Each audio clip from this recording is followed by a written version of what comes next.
It's Thursday, May 9th, 2024.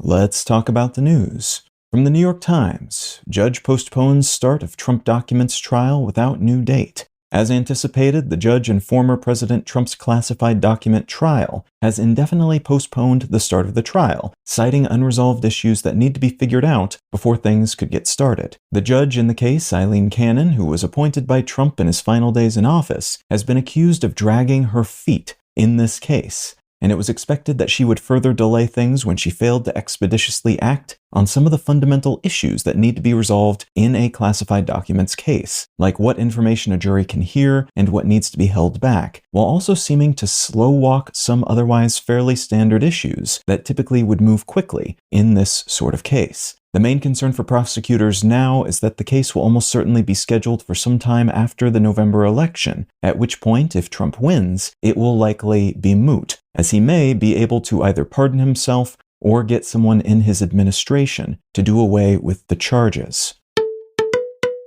From Reuters, whooping cough epidemic sweeps Europe, health agency says. A surge in whooping cough cases have been reported across Europe beginning in 2023 and into the first quarter of 2024, according to the European Centre for Disease Prevention and Control, with 10 times as many confirmed cases compared to the same period in recent years. Whooping cough is a lung and airways-based bacterial infection that is especially dangerous for babies and older people, and even in countries with high vaccination rates, we tend to see outbreaks every 3 to 5 years, though this year's outbreak is historically high, with as many confirmed cases in the first quarter of 2024 as are typically tallied in an average year.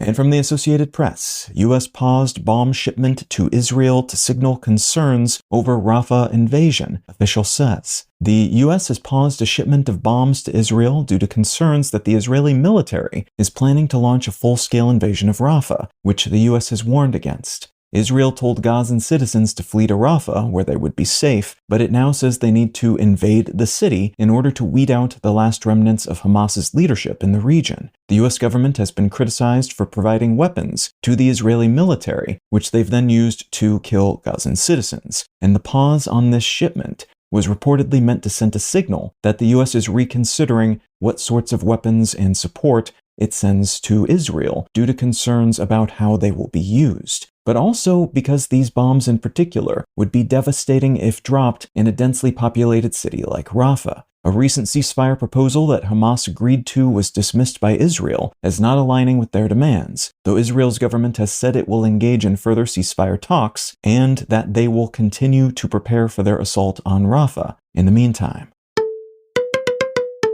If you're finding some value in One Sentence News, consider leaving a quick review wherever you get your podcasts and/or sharing the show with a friend. You can find out more about this show or subscribe to the email version at onesentencenews.com. And you can support this and other related projects, like the Let's Know Things and Brain Lenses podcasts at understandery.com.